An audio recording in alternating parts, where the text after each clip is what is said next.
Suicide is among the top 10 leading causes of death in the U.S. and affects every demographic and economic group. But as Nancy Chen reports, a new proposal will be voted on this week that could make dialing a life-saving hotline as simple as calling 911.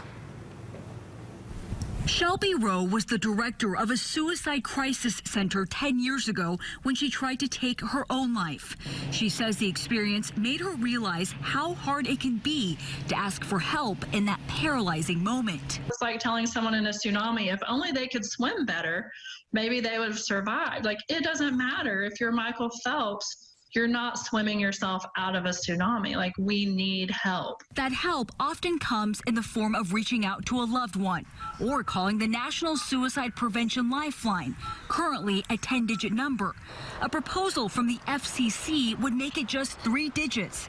Dialing 988 would instantly connect callers with trained counselors at local crisis centers. It's a game changer, and I think it's intuitive for most people that now when you dial an emergency, every child knows that number. 911, of course, that's what you dial. Suicide rates in the U.S. have risen in the past 2 decades. Last year, Lifeline connected 2.1 million calls to a crisis center. More than 48,000 people died by suicide in the U.S. in 2018, and there was a 35% increase in the rate of suicides from 1999 to 2018.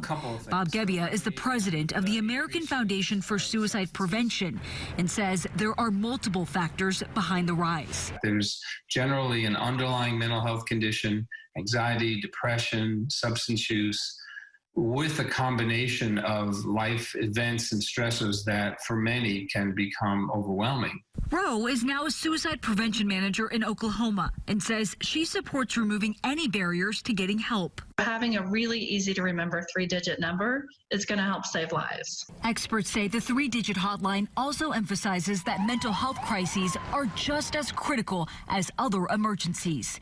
Nancy Chen, CBS News, New York.